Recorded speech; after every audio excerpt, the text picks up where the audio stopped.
Olá, eu sou o Ian e esse é o quarto episódio do podcast do Além do Roteiro.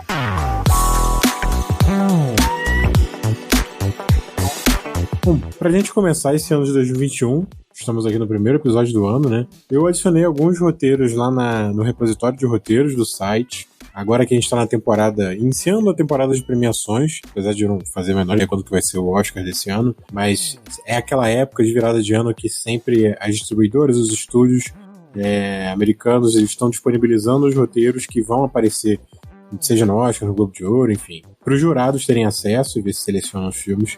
Então sempre surge muito roteiro pra gente adicionar nessa época de filmes, principalmente. Então, por exemplo, tem o Judas e o Messias Negro, que ainda nem saiu no cinema, mas já tem o roteiro lá no site do Além do Roteiro.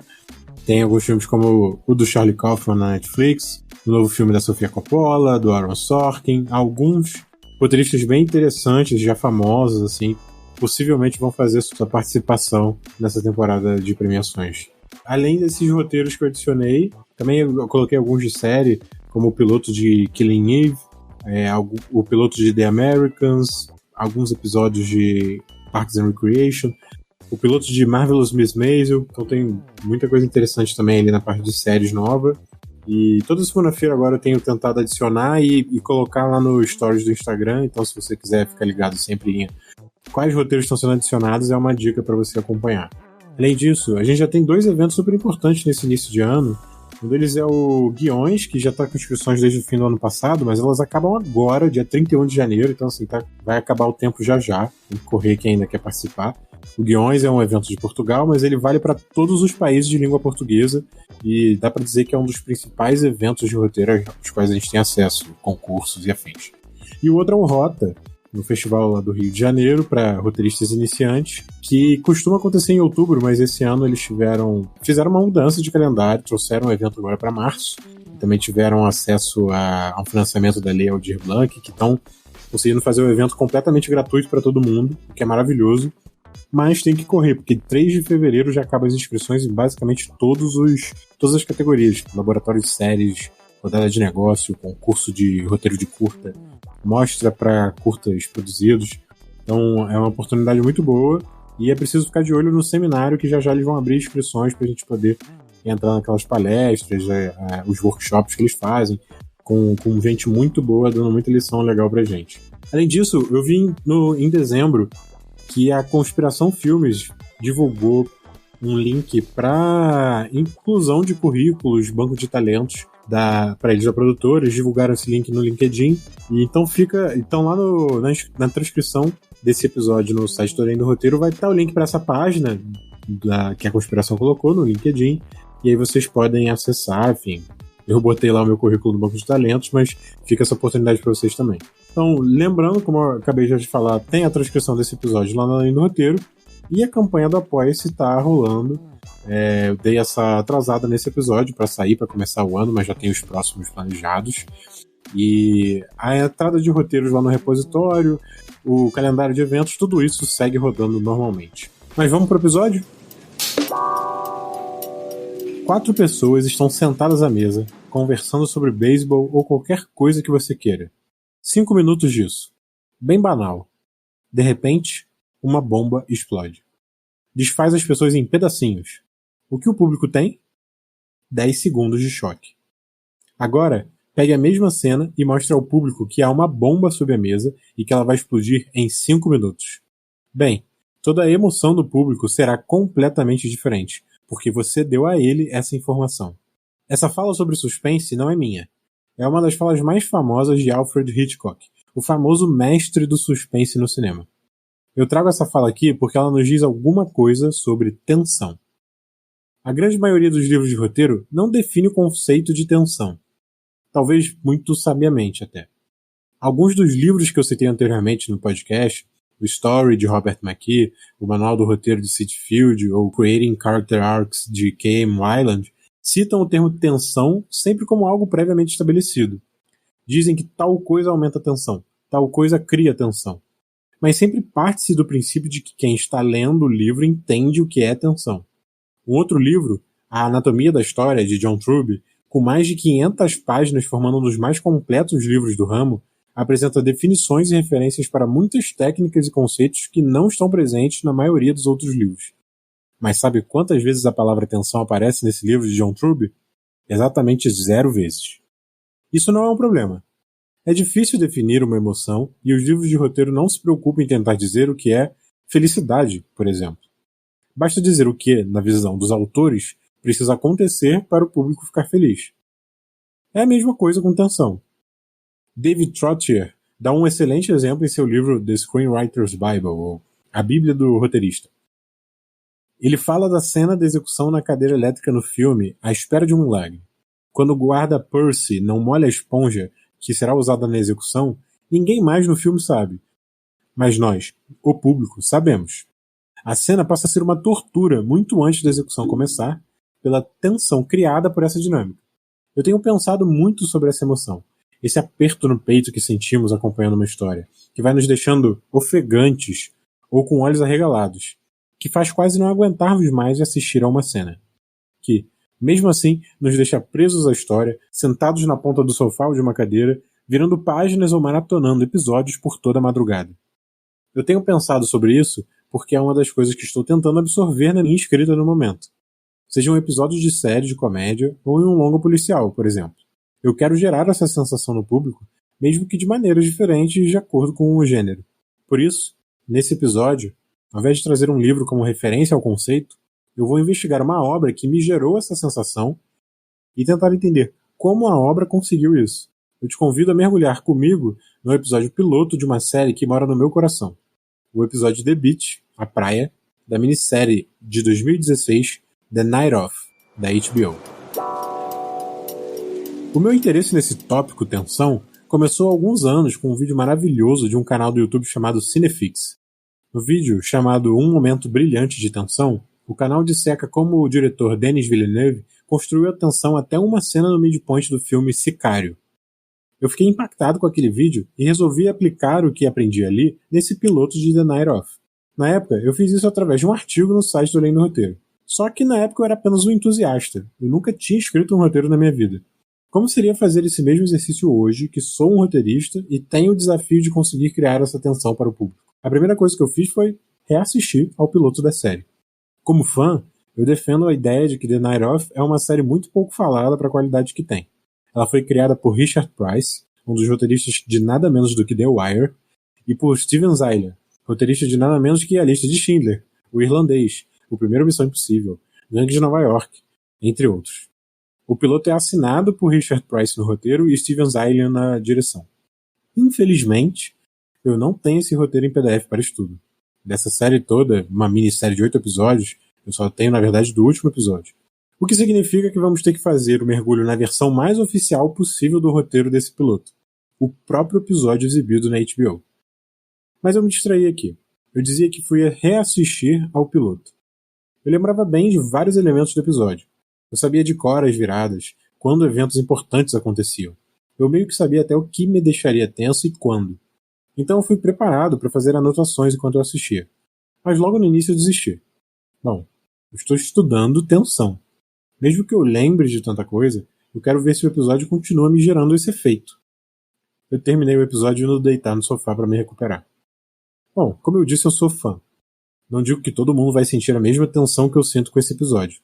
Mas, à medida que os minutos e as cenas passavam, eu ia parando de antever o que ia acontecer e mergulhando na sensação de ser o jovem Nasser Khan na maldita noite que muda toda a sua vida. Passado um tempo para eu me recuperar, vamos dissecar como essa tensão foi construída. Logo após a entrada do episódio, com toda a pompa que as séries da HBO costumam ter, vem a primeira bomba de tensão. O professor escreve no quadro negro o Teorema de Stokes. Bem, na verdade eu tenho que confessar que essa cena é bem comum. Nas, o protagonista interpretado por Riz Ahmed, está em uma sala de aula de faculdade. É uma cena de exposição, nos colocando no ambiente comum de Nas, apresentando um perfil para o personagem a partir do tipo de aula que ele acompanha. Essa cena só é tensa para mim porque o Teorema de Stokes, que praticamente ninguém que ouve esse podcast vai conhecer, é uma matéria dada em cálculo nas graduações com disciplinas de exatas como a engenharia. No meu caso, foi dada em cálculo 3, a matéria que mais me gerou pesadelos em toda a faculdade. Então, se o jovem Nas ansiava viver algo diferente de sua bolha, como veremos mais à frente, bem, Eu entendo esse sentimento perfeitamente. As primeiras cenas são desenhadas para apresentar Nas em seu ambiente típico, seja sua primeira aula, seja acompanhando o treino de basquete de colegas da faculdade. Ele é monitor de um dos atletas. Mas já é nesse primeiro minuto e meio de série que um chamado aventura é apresentado, sutil, sem estardalhaços.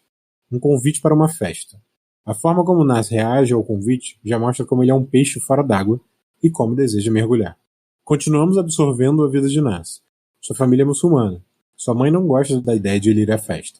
Apesar disso, ele não recusa o chamado em momento algum. Ao invés da recusa, a história joga um obstáculo para Nas. Seu amigo, Amir, que iria dirigir, não poderá mais ir à festa. É aí que Nas toma a decisão que faz The Night Off acontecer. Ele pega a chave do táxi do pai escondido e sai com o carro para a festa. Nesse ponto, é bom frisar como a obra audiovisual é complementada pelas diferentes especialidades. Seja na montagem, ou na direção, ou em outras expertises, a decisão foi de mostrar a entrada da casa vazia, enquanto lá fora, sem nós vermos, Nas dá a partida no carro e apenas ouvimos. Na tela, aparece a data, lentamente. Em primeiro lugar, por que vemos essa data? Essa pergunta vem à nossa mente instintivamente. Só que não há uma resposta óbvia. Com 5 minutos de episódio, não tivemos nenhuma evidência que possa mostrar a importância de sabermos que data é aquela. O que já prenuncia que a importância dessa data está nos acontecimentos futuros. Algo está começando ali.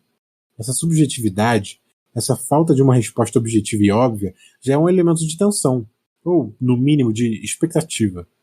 Não sabemos como o roteiro foi escrito, se houve alguma decisão para gerar essa tensão no roteiro ou em alguma etapa posterior na produção. Mas é interessante pensar em como já conseguiríamos criar esse sentimento ainda nas páginas do roteiro. Você consegue imaginar essa cena escrita? Eu imagino algo como: interna, hall de entrada, casa nascer, noite. O ronco do motor do táxi lá fora sinaliza a partida do carro. Silêncio na casa. Apenas o tique de um relógio preenche o espaço. Inserir. 24 de outubro de 2014.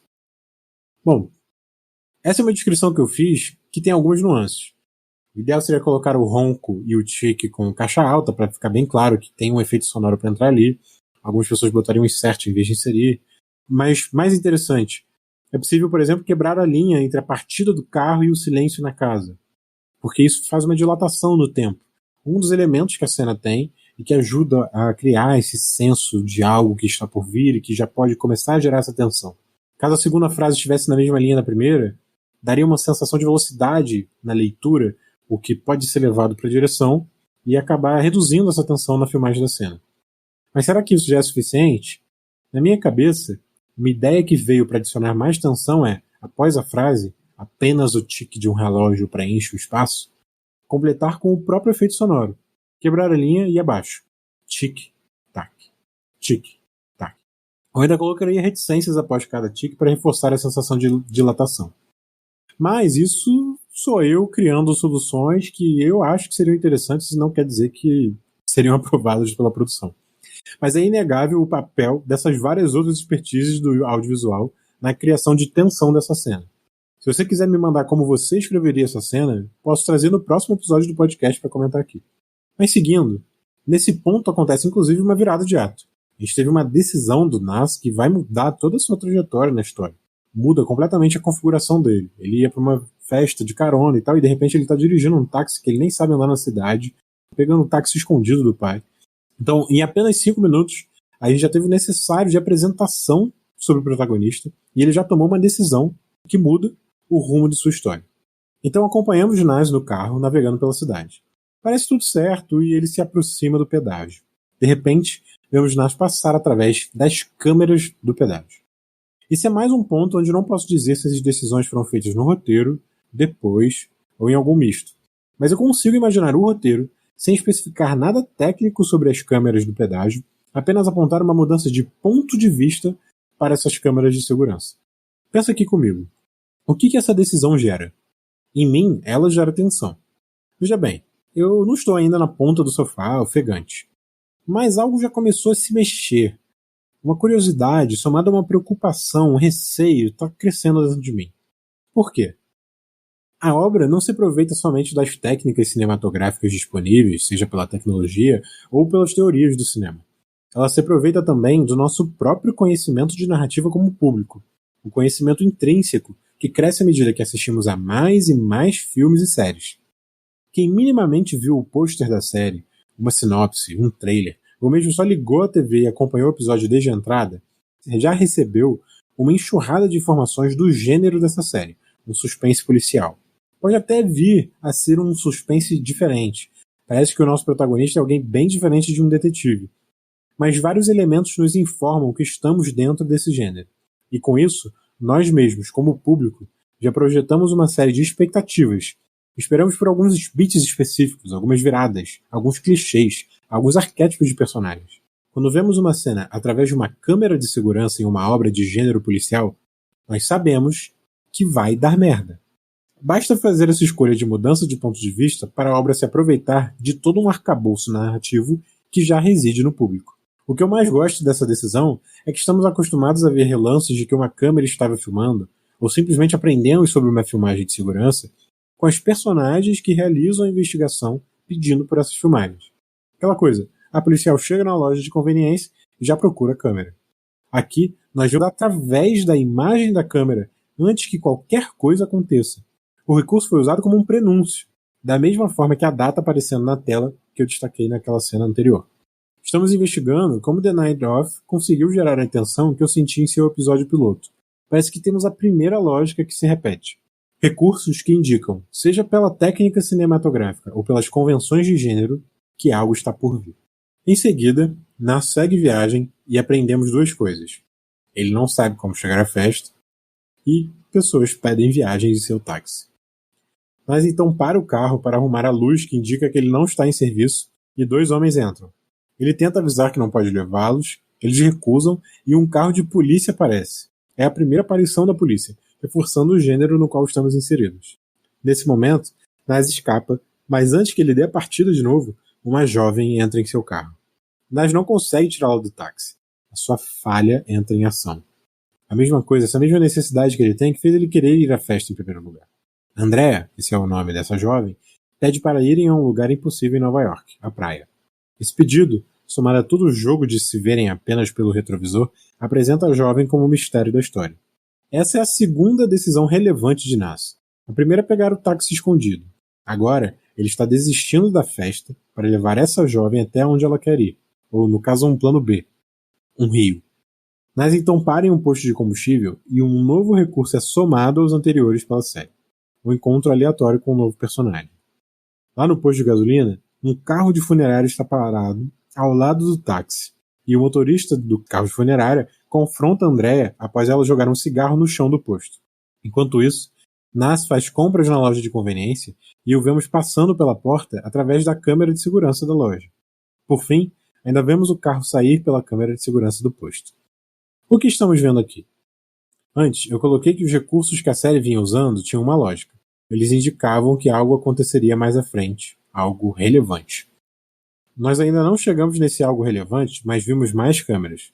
Esse recurso das câmeras já adicionava atenção, sabemos que são elementos usados em investigações, mas ele havia acontecido uma vez. Agora, nós já vimos as imagens de várias câmeras. Temos uma trilha sendo criada, uma série de aparentes pistas. Isso planta no nosso cérebro a ideia de que alguém deve encontrar essa trilha. Afinal, uma obra audiovisual não planta essas pistas à toa. E essa trilha provavelmente criará problemas para Nas. Além disso, Andrea jogar um cigarro no chão de um posto de gasolina, carro de funerária e a postura do motorista se somam ao encontro com os dois homens que tentaram viajar no táxi do Nas antes. Um deles xingou o Nas antes de sair do táxi. O motorista do carro de funerária agora pergunta para Andrea se ela quer ser a próxima passageira do seu veículo. Esses diálogos, com toda a ambientação feita, funcionam como indícios de violência e morte.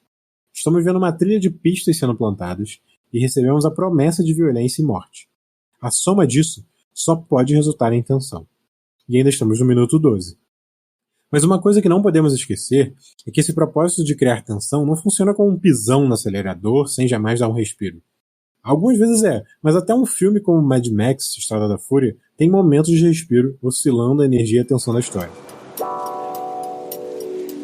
O objetivo que eu sinto nesse episódio não é criar tensão de forma alucinante e acelerada, mas plantar elementos que vão aumentando a suspeita, o desconforto. Para algumas pessoas, ele pode parecer até lento demais na sua proposta.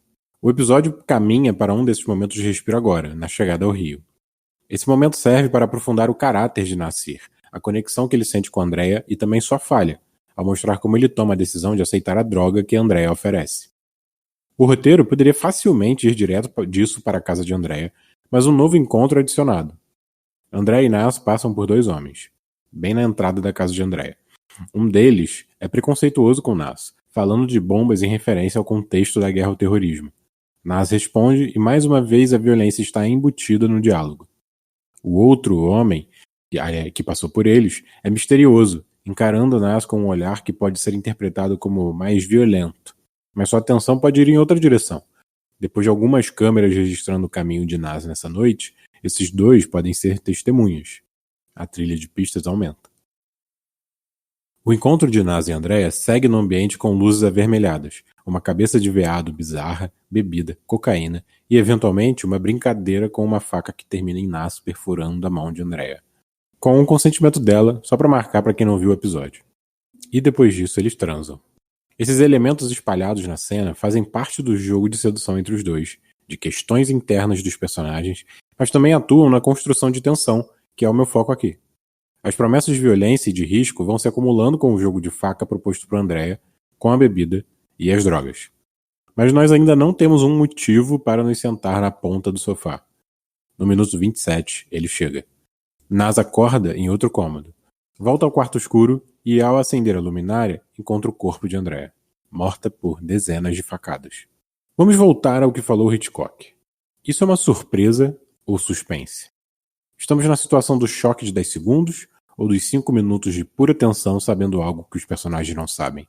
É bem evidente de cara que é uma situação de surpresa. Teremos os 10 segundos de choque. Não é bem o que o Hitchcock recomendou, né? Mas tem algo mais aí. Nós estamos um pouco além de um quarto da história. Basicamente, uma importante virada de ato.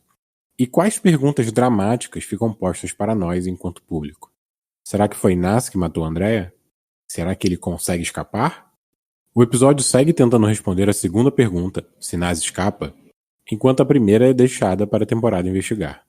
Mas imagine se esse encontro de Nas e Andrea fosse a primeira cena do episódio. Pega uma série como Law & Order ou The Mentalist. O padrão seria a gente ter essa cena, o Nas ser o principal suspeito, mas logo depois a gente cortaria para os verdadeiros protagonistas da série, o detetive ou a detetive. Nesse caso a gente está num ponto de vista diferente do comum, estamos acompanhando o Nas.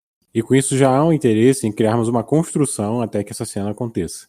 Mas e se não tivéssemos toda essa trilha de pistas que anunciavam que algo daria errado? Em ambos os casos, a cena de Nas encontrando Andrea ficaria resumida ao choque. Porque não teríamos a bagagem que infla esse momento e suas consequências com tensão. Nas sai correndo da casa tentando escapar. Mas nós sabemos a trilha de pistas que podem se voltar contra ele quando ocorrer uma investigação, uma trilha da qual ele sequer tem consciência. O artifício de suspense de Hitchcock estava espalhado ao longo do episódio, com a diferença de que nós mesmos, o público, não tínhamos informações claras da bomba, do que iria explodir. Nesse momento, nós temos as seguintes informações. Andrea foi morta a facadas e Nas é o principal suspeito. Disso todos nós sabemos. Conhecemos uma série de pistas que ele também conhece, como a faca com o sangue na casa. Conhecemos uma série de pistas que Nas não conhece, como as filmagens no caminho e possíveis testemunhas. Não sabemos se foi Nas quem matou e talvez nem ele mesmo saiba. Temos 3 níveis de informações em ação. O que nós e o protagonista sabemos, o que nós sabemos e o protagonista não sabe e o que ninguém sabe. Essa soma de níveis diferentes de informações é o principal combustível para a tensão explodir daqui para frente no episódio. E o roteiro faz isso acontecer tentando responder aquela segunda pergunta dramática. Será que ele consegue escapar? A tentativa de Nassir de escapar, que começa no minuto 28, já é cruzada pela polícia no minuto 31. E aí, mais uma coisa interessante acontece. Mais um nível de informação. Nós e Nassir sabemos de coisas que os policiais não sabem. Nas é parado por virar em uma esquerda proibida, um erro coerente com seu estado mental. Algo tão minúsculo coloca tudo a perder. Não sabemos se ele escapa desses policiais ou não. Eles percebem que o protagonista está drogado, até que eles são chamados para cuidar de um arrombamento denunciado por um vizinho. Os policiais acabam levando Nas junto. A casa arrombada é justamente a casa de Andrea. Nas precisou quebrar o vidro para entrar na casa e recuperar a chave do táxi e seu casaco. ele acabou pegando também a faca que ele e Andrea usaram no jogo com a mão. A faca que aparentemente é a arma do crime. E escondeu a faca em seu casaco. Nas fica preso no banco de trás do carro de polícia, encarando a porta da cena do crime enquanto os policiais averiguam a situação. Não sabemos se o vizinho vai reconhecê-lo ou não. Não sabemos se o corpo vai ser encontrado. É aí que o roteiro vai exibindo mais da sua qualidade. Precisamos fazer a vida de nossos personagens difícil. Precisamos jogar obstáculos, conflitos. Precisamos jogar obstáculos e conflitos em sua direção. Mas se o vizinho reconhece Nas, acabou o episódio. Não tem escapatória, ele vai ser preso. Nós precisamos manter a tensão, a pergunta no ar. Será que ele escapa? Então o vizinho não o reconhece. Mas outros policiais chegam na cena e o corpo de André é encontrado. O arrombamento virou um homicídio. Estamos acompanhando tudo isso presos dentro do carro com Nas. É interessante que nesse momento, na metade do episódio, pela primeira vez somos apresentados a outros pontos de vista. O detetive Box, que precisará investigar o crime, e a policial Wiggins, que prendeu Nas e só quer terminar seu turno sem hora extra. Ter esses outros pontos de vista reforça aquele desnível de informação entre nós, Nas e os policiais, já que Box e Wiggins são protagonistas de algumas cenas. Além de impulsionar a ironia pela proximidade física entre esses personagens e o protagonista em vários momentos. Uma ironia que a cada vez que ocorre adiciona um momento de tensão. Nas acaba levado para a delegacia. Ele tem sangue em sua mão, o que ainda não foi notado. Ele chega a ligar para casa, mas desiste antes que os pais acordem para atender. Ele pensa em fugir da delegacia enquanto ela está vazia e os policiais estão desatentos, e se aproxima aos poucos da porta. Com isso, eventos como o próprio vizinho que denunciou o arrombamento, chegando na delegacia e impedindo que Nas chegue ainda mais perto da porta e tente fugir, vão escalando a nossa atenção de forma mais acelerada. Se pensarmos em termos de emoções, o tempo de Nas na delegacia é monótono, uma monotonia que é cortada apenas por momentos como esse. Mas a quantidade de elementos narrativos que se acumulou até ali faz com que cada segundo monótono se torne, na verdade, um segundo de sofrimento, se torne parte da tensão. Essa tensão que veio sendo plantada desde que Nas partiu com o carro do pai e que escala a partir do momento em que Andrea aparece morta, chega ao seu ápice. Nas vai ser liberado pela polícia, mas antes ele precisa ser revistado. Agora a gente está lá no minuto 52, mais ou menos. Então durante todo esse tempo a gente acompanhou Nas sem ação, tentando escapar de uma situação praticamente inescapável na delegacia. E enquanto isso, a série ainda conseguia esticar um pouco a história e com isso a nossa atenção, trocando para o ponto de vista de Box e Wiggins eventualmente.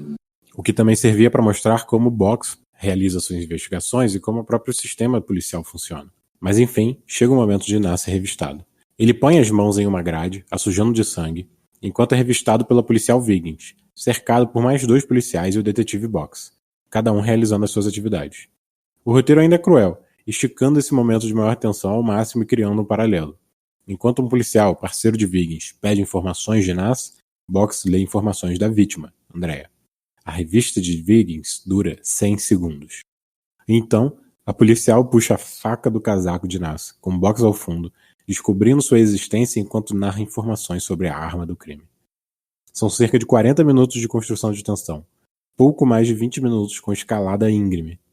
Quando Nas vai ao chão, derrubado pelos policiais, gritando que não fez nada, nós finalmente podemos respirar normalmente, com a tensão liberada, ainda que com a tristeza pelo protagonista.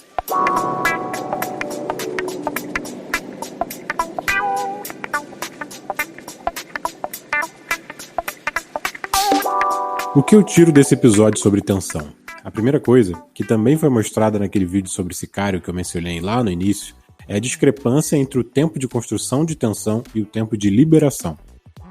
Lá no caso de Sicário, cerca de metade do filme se passou para que a cena do midpoint chegasse e apresentasse segundos de liberação. Aqui em The Night Of, cerca de 40 minutos foram costurados para um ápice de 100 segundos rangendo os dentes, e depois um momento de liberação com Nas sendo preso. Essa observação diz algo parecido com a fala de Hitchcock, ainda que não do mesmo jeito. Se já começamos numa cena explosiva, onde todos os riscos estão no limite, como é o momento da prisão, o que sentiremos serão uns 10 segundos de choque com o resultado da cena. Mas construir elementos até a cena explosiva por metade de uma história nos fará sentir o suspense desde antes da cena explosiva até toda a sua duração. A segunda coisa que vejo é o controle da informação, que também está na fala de Hitchcock. Como The Night Of estava trabalhando com o episódio inteiro ao invés de uma só cena, o tempo permitiu que vários níveis ou desníveis de informação fossem plantados.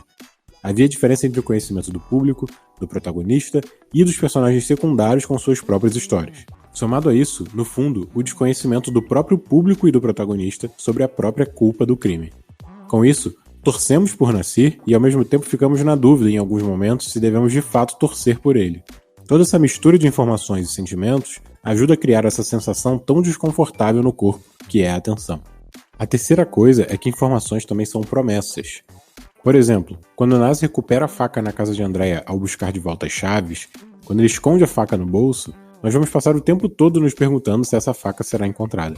Ela é uma peça-chave para o conflito entre ele e a polícia. Ela é importante demais para não ser descoberta. Esse tipo de promessa foi feita desde o início do episódio, desde que a data apareceu sobre a tela, como um aviso. As promessas de violência, de morte e de descobertas investigativas com as câmeras foram espalhadas ao longo de todo o episódio, de forma que quando Nas é preso, um dos gostos que fica é o do inevitável. Ele não tinha como escapar. E junto a isso, fica a pergunta se ele conseguirá escapar dali em diante, preso. Mas essa resposta eu vou deixar para quem ainda não viu a série descobrir por si só.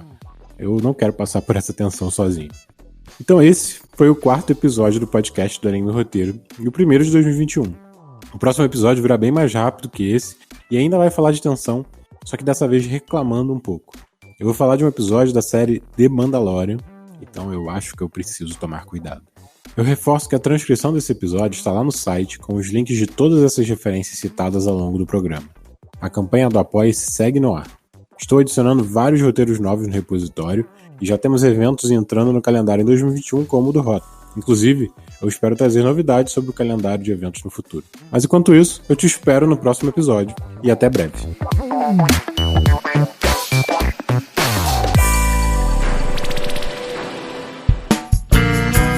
A edição deste podcast é feita por bancodecerebros.com.br.